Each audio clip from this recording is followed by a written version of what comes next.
Bien, Marcelo. Muy bien, Marcelo.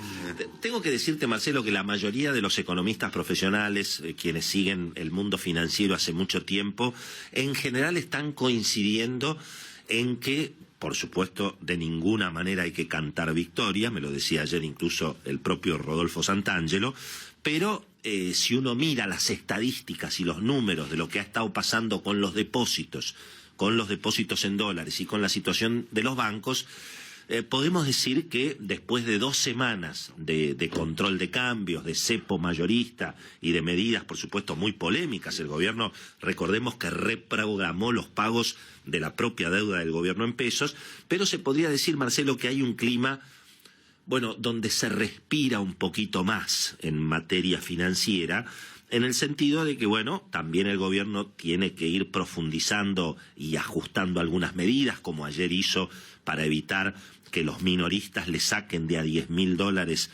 permanentemente al Banco Central para hacer el famoso rulo del que habla todo el mundo, pero que en definitiva, bueno, tiene que ver con que hay mucha gente pidiendo comprar los dólares regulados a 58 pesos, porque si no hay que ir por el contado con liquidación o por el dólar MEP y pagar el dólar no regulado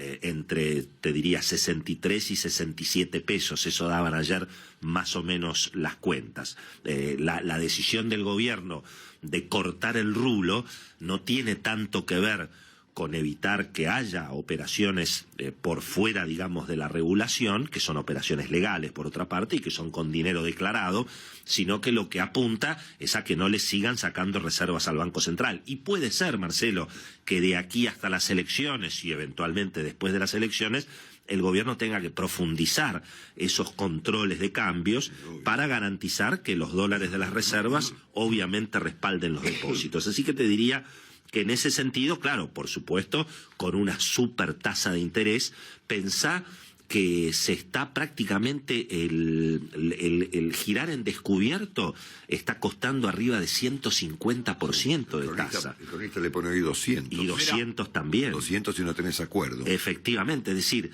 tiene que ver esto, Marcelo, con que, bueno, el gobierno necesita que los depositantes a plazo fijo, que son 25.000 millones de dólares, por supuesto en pesos, que esos depósitos sigan renovándose. Y para eso necesita, bueno, ir aumentando la tasa de interés permanentemente, y eso es lo que estamos viendo con las tasas de las LELIQ,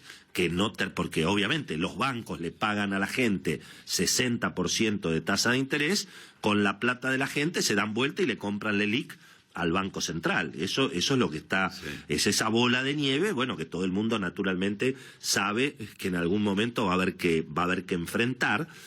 y por supuesto, al mismo tiempo, como se sabe que el proceso inflacionario sigue, bueno, la presión sobre el dólar regulado, que sigue congelado ayer entre 56 y 58 pesos, es evidentemente cada vez mayor. Pero podría decirte, Marcelo, que mirando estas primeras 2 semanas del control de cambio, mirando que efectivamente los números ratifican que se tranquilizaron los retiros de depósitos, el último dato que se conoció oficial es el del día lunes, allí se perdieron unos 130 millones de dólares, pensá que venía siendo casi el triple, es decir que efectivamente se está moderando esa situación, y entonces podríamos decir que a 2 semanas de las medidas tan polémicas y en algunos casos obviamente muy cuestionables que tuvo que tomar de emergencia el presidente Macri, y bueno, en alguna medida un poco se lo perdona al gobierno de haber tenido que tomar medidas intervencionistas de emergencia, porque en definitiva, Marcelo, era imprescindible garantizar que el proceso político en Argentina se mantenga inalterable, que se cumpla el calendario electoral, que haya elecciones, que haya un presidente electo, que el presidente Macri termine este mandato y en todo caso entregue al otro, o se quede él si sale reelecto, y todo eso en definitiva, bueno, tiene que ver con medidas muy polémicas, Marcelo. No solamente se ha establecido un cepo mayorista, sino que no se permite girar fondos al exterior para las grandes empresas, o sea, rigen control, se pisó la plata en pesos, la deuda en pesos, las letras en pesos que tenía que pagar el gobierno, no las está pagando, es decir, son medidas realmente muy complicadas, pero que uno podría decir se le perdonan al gobierno porque hay que llegar a las elecciones y porque hay que obviamente garantizar los depósitos, y eso el gobierno lo está haciendo y lo está haciendo correctamente. Ahora, también hay que decir, Marcelo, para terminar, que en este momento de la emergencia y de la carrera electoral todavía no terminada, el gobierno está adoptando algunas medidas que son un poco más cuestionables y que no necesariamente eran tan imprescindibles en el marco de la emergencia. Ya estuvimos hablando, y cada vez va a ser más ruido, la decisión que tomó el gobierno y el esquema que eligió para congelar los precios de los combustibles. Mirá. Allí hay que decir, Marcelo, que el gobierno ha roto todos los contratos y está poniendo en riesgo, bueno, uno de los proyectos más importantes que tiene la Argentina, que es Vaca Muerta. Y te diría algo más,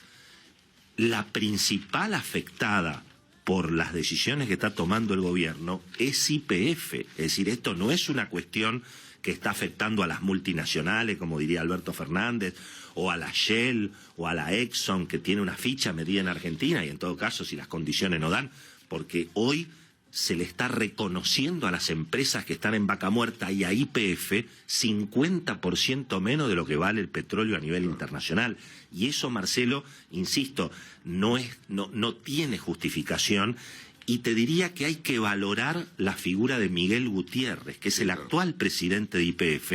y que él ha decidido dar una pelea él por esta cuestión, a pesar de que mucha gente supone que posiblemente que con el cambio de gobierno también haya cambios, obviamente, en las autoridades de YPF y en todo el mundo de la energía, tema que además,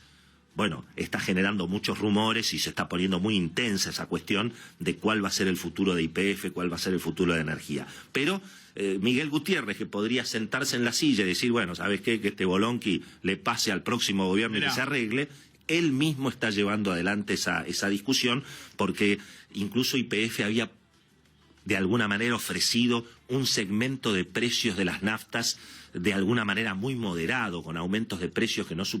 superaran 5% cada mes, para no reventar Vaca Muerta, ¿no? Y el otro tema, Marcelo, porque acá parecería que para ir a buscar un votito en octubre, y bueno, se está generando un problema muy grave, y ahí sí se le está, bueno, generando una pesada herencia al que venga cuando encuentre esta situación de los precios congelados. Y la otra cuestión, Marcelo, es esto de, bueno, querer obligar al sector empresario a pagar un bono para compensar, bueno, por supuesto, el desastre económico en el que estamos después de las PASO, ¿no? Ahí es cierto que por ahora la cuestión no está definida, parecería que va a haber reuniones esta semana para ver cómo los empresarios lo pueden pagar, pero ayer el presidente Macri, bueno, tuvo declaraciones un poquito tribuneras, como para ponerle la responsabilidad a los empresarios, cuando los empresarios argentinos, hay que ponerse de pie, ¿no? Los impuestos que están pagando, impuestos que además van a las organizaciones sociales, las dificultades que están atravesando, están poniendo mucho el hombro los empresarios argentinos, y me parece que, bueno, estas medidas que me parece que tienen más que ver con las elecciones que vienen que con la emergencia, bueno, son menos perdonables en un gobierno como el del presidente Macri, que es un gobierno decente y con funcionarios que entienden de economía y entienden lo que significa intervenir en las relaciones entre los privados. Así que te diría, por un lado, viene el gobierno manejando la crisis financiera con las dificultades, el partido no está terminado, pero muy polémico algunas decisiones intervencionistas que se están tomando, me parece, mirando más las elecciones y comprometiendo, bueno, algunas cuestiones muy, muy significativas del futuro de la